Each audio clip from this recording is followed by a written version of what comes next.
Good afternoon, everybody. It's the Freelance Teacher Podcast again, and I'm going to keep this short because I'm tired.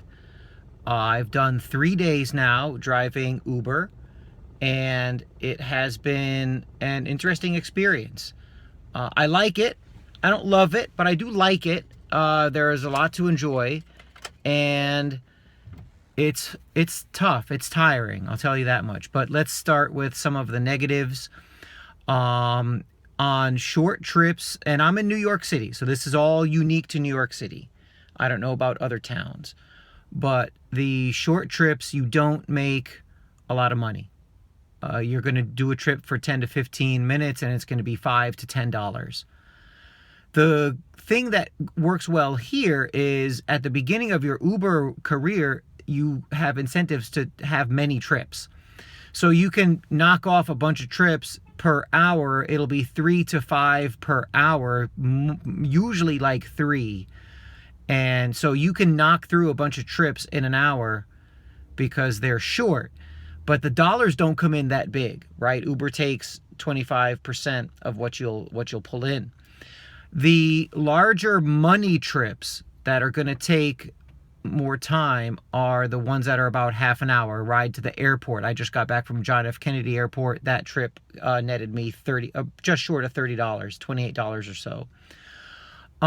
Yesterday I did 2 long trips back to back from here into Brooklyn and from Brooklyn into back up into northern Manhattan.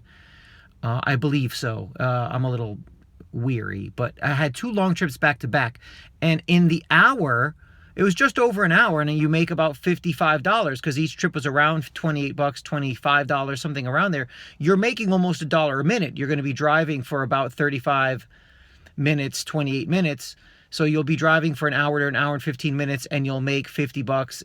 The long trips are where the money is, from what I can tell. And again, I've been driving for 3 days, and I've had 25 riders. So in New York City in particular, you want to avoid high traffic areas. Now, here's the catch. I lucked into about 4 surge pricing areas. And that was because I picked somebody up in a surge pricing area, and I did relatively well. But the traffic in Midtown is grotesque. It's just awful. And if it's your lifeline and you need this for your job, you just deal with it. Now, I have a full-time job. I'm the freelance teacher. I teach high school English online and in person. So I actually liked driving in the Bronx, and I had a fare my first night that was a beautiful drive down the FDR Drive, over the Brooklyn Bridge and into Brooklyn.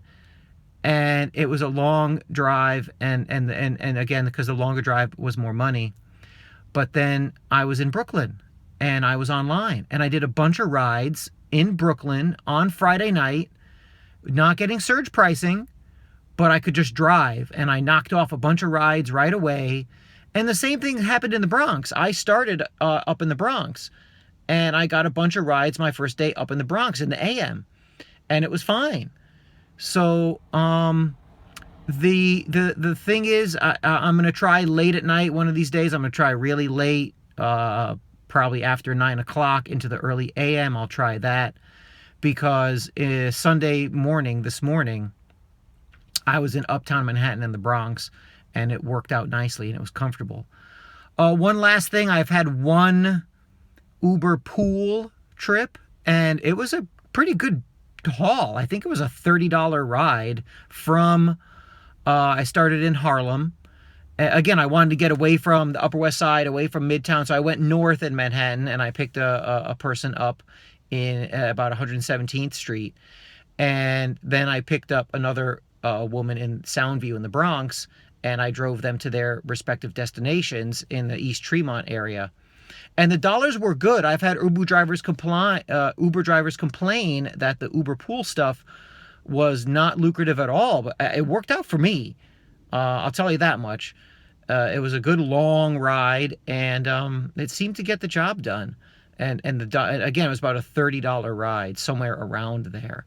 You should know that when you do Uber pool, the Uber app does the navigating for you. Like when you hit navigate and you're driving Uber X, I use Waze. So I hit navigate in the top right-hand corner. It flips, the screen flips to Waze and navigates as if you're just on your own driving Waze. So something was different because it was navigating through the Uber app and talking and telling me when to turn and what to do and all this kind of stuff. So be prepared for that. I didn't quite know what was going on. I thought the Uber app and Waze had somehow magically merged just right then. They finally figured it out. But no, the Uber pool rides, the Uber app does the navigating and walks you through the steps. It's actually a little less easy, but it was overall okay. But that brought me up to the Bronx. And then again, in New York City, I got right away, I got a person who needed to go from the Bronx into, guess where? Brooklyn by Metropolitan Avenue. And that was, again, a 25-minute ride, good money, much better. Now, I was in Brooklyn, and I left my online, I stayed online by mistake. I actually had wanted to go home, and I accepted the next ride, and we drove to JFK Airport. So the dollars came in good then, but I was at JFK Airport and I just went offline and drove home. It took me about 45 minutes. Yes, I know it's a waste of gas. I didn't have a rider in the car, all that kind of stuff, but I was tired. And now I'm going to call it. So in 3 days, about 4 hours, and then about 6 hours of driving, something like that, somewhere around 10 hours. No, probably more. Probably, I'd say total time, in counting time, because you got to count offline time. I'd say probably about 12 hours, 12 to 13 hours, I've made $341 as my take home. So again, I'm ballparking it. Let's say it's 13 hours. It might be 13 and a half. I'd have to check. But I've made $341 in 3 days as a part-time person. All right. Talk to you next time. This is Uber New York City, freelanceteacher.com. Just letting you know how this whole Airbnb Uber economy is going, which for someone my age is reasonably exciting. Talk to you next time. Take care.